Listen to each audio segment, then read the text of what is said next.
Okay, we're playing Real Street Dad. Sa lahat ng ID, yun ang meron ka. What? I did just play this for my first time. Start.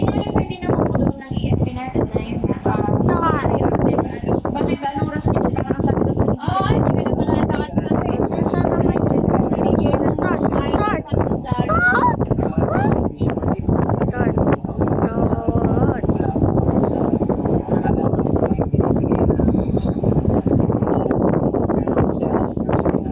Hindi nyo naman ginagamit yung Just come on. Come on. Yes, come on. Sa ako po under po. Wala na po ako dyan. Matagal na rin ako nagtatrabaho sa PPO.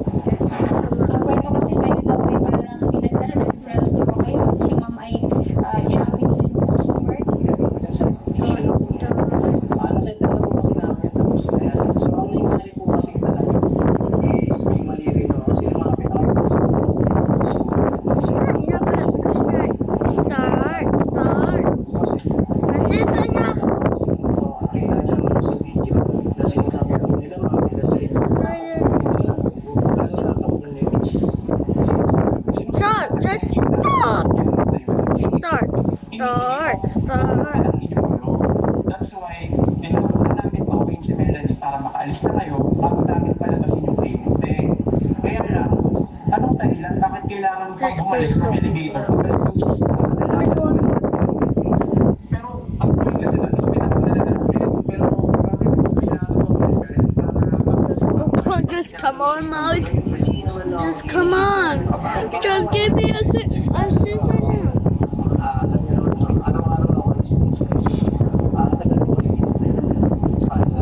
sa kausap po kayo kahit saan po oras po rin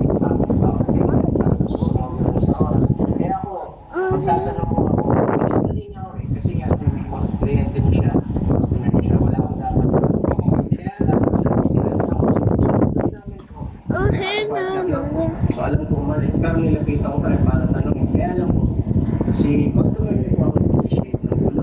Eh ako naman no, tanggapin ko lang yung mga sinunod. Kasi sinundan mo siya.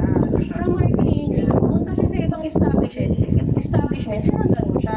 Doon pa lang sa clinic namin, ang sama na ng tingin mo sa kanya. Siyempre, bilang lalaki din, nakita ka, anong problema ng lalaki na ito? Ba't lalapitan mo ako? Natural, katulad mo, bilang lalaki, aamba din siya sa'yo. Kasi yung itsura mo, una, ba't ba sinasama mo siya ng tingin? Eh, client namin siya. Ano ka lang? Hindi na yan. Ang bastos noon din ang sa part namin. Sino ka ba doon? Hindi ka naman namin staff ha. Diba? Isa pa, yung asawa mo, hindi mo siya asawa actually. Girlfriend ko lang siya. Pero talaga ng trabaho niya, at lalaki babae, kasama yun sa kanya. So bakit magagalit ka, sasama ang natin yung client namin. So doon pa lang, foul ka na. Doon pa lang pinalagpas ka na namin kasi buntis ako ng time na yun. Tapos ngayon ka magaganito ka, may message ka sa akin, out of nowhere, na dapat na ikaw yung isulati ko eh. Kung alam dapat tinanungan na namin doon. Saka kung kuha nakakapalan ng mukha, para i-message mo lang gano'n, na alam mo ikaw yung may kasalanan. Pagdating ko sa eye contact, ganyan yung talaga ako matingin. Yung mata ko lang. Wala kami sinasabi dito kay Conta. Pag nalapit kasi yan, malapit. Kung mga sa mga tingin, ganyan mo talaga ako matingin kahit sa kanino po. Ganyan mo talaga ako dun sa atin. Pwede ko lang pumunta sa clinic. Pero bakit sa clinic? Pwede naman magtanong ka sa mga tao kagaya nila na bakit ang tagal pa na kasi sa Melanie. Who's gonna ban me? Sa mga Yes, ban me. Hindi pa nabibigay yung pay ni Ma'am Melanie. clearance, hindi ko pa clearance. Clearance. Ano po yung purpose ng clearance?